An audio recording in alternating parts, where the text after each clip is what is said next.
ನಂದಿ ಧ್ವಜ ಪೂಜೆ 21ನೇ ತಾರೀಕು, ಅದೇ ಅಕ್ಟೋಬರ್ 10 ತಿಂಗಳು 26ರಂದು ಮಧ್ಯಾಹ್ನ 1 ಗಂಟೆಗೆ ನಡೆಸಿದ್ದು ಈಗಾಗಲೇ ದಿನಾಂಕವನ್ನು ನಿಗದಿ ಮಾಡಲಾಗಿದೆ. ಜಂಬೂ ಸವಾರಿ ಪುಷ್ಪಾರ್ಚನೆ ಕೂಡ ಅದೇ ದಿನ 21ನೇ ತಾರೀಕು ಅಕ್ಟೋಬರ್ 4 ಗಂಟೆಗೆ 10 ನಿಮಿಷಕ್ಕೆ ಅದನ್ನು ಪರಂಪರೆಯನ್ನು ಉಳಿಸ್ಕೊಂಡು ಮಾಡೋಂಥದ್ದು ಸಂಪ್ರದಾಯವಾಗಿ. ಸೊ ಈಗ ಅನೇಕ ಸಲಹೆಗಳೆಲ್ಲ ಬಂದಿದೆ. ಸೊ ಕಾರ್ಯಕಾರಿ ಸಮಿತಿಯ ಒಂದು ರಚನೆ ಮಾಡಬೇಕಾಗಿದೆ. ಅದು ಕೂಡಲೇ ನಾನು ಒಂದು ಸಮಿತಿಯನ್ನು ರಚನೆ ಮಾಡ್ತೇನೆ.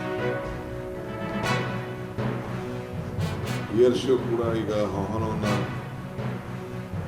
ಸೆಂಟ್ರಲ್ ಗೌರ್ಮೆಂಟ್ ಅಂತ ರಿಕ್ವೆಸ್ಟ್ ಮಾಡಬೇಕು ಅಂತ ಕೂಡ ಒಂದು ಅಭಿಪ್ರಾಯ ಬಂದಿದೆ. ಅದು ಕೂಡ ನಡೆಸ್ತೇವೆ. ಅದು ಕೂಡ ಮನವಿಯನ್ನು ನಾನು ಮಾಡ್ಕೊಳ್ತೇನೆ.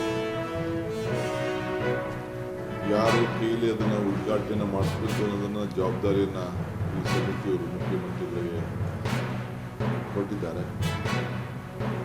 ನಾನು ಕೆಲವೆಲ್ಲ ಚರ್ಚೆ ಮಾಡಿ ಸಮಾಲೋಚನೆ ನಡೆಸಿ